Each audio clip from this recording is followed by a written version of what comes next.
एनसीबीची मुंबईत मोठी कारवाई। 2 वेगवेगळ्या कारवाईमध्ये 15 कोटी 20 लाखांचे ट्रक जप्त। मुंबईतल्या एका फ्लॅटमध्ये गांजाची झाडं लावून त्यातून त्याची तस्करी होत असल्याचं समोर। मीरा रोड येथील जय श्री गोपाललाल मंदिर हवेली अतिक्रमणावर मीरा भाईंदर महापालिकेची तोडक कारवाई। यावेळी कडेकोट पोलीस बंदोबस्त ठेवण्यात आला। मुंबई उच्च न्यायालयाच्या आदेशानुसार झाली कारवाई।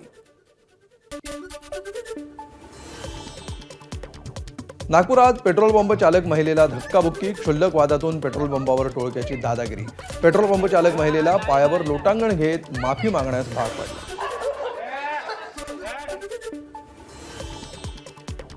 अक्षय शिंदेचे पालक आरोपी नाहीत। बदलापूर प्रकरणी उच्च न्यायालयाचं महत्त्वाचं स्पष्टीकरण।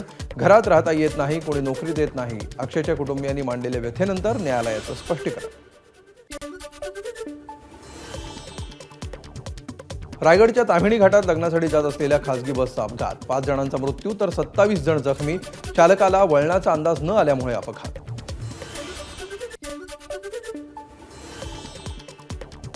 नाशिकच्या सातपूर औद्योगिक वसाहतीमध्ये एका कंपनीला भीषण आग।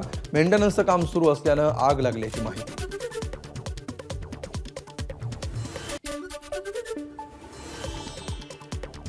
पुढील वर्षीचा गणेशोत्सव पर्यावरणपूरक व्हावा यासाठी मुंबई महापालिका प्रशासनाने आयोजित केलेली बैठक निष्फळ।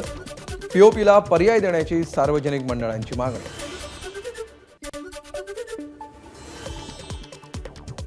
गीतकार मजरू सुलतानपुरी यांना यावर्षीचा मोहम्मद रफी जीवन गौरव पुरस्कार जाहीर।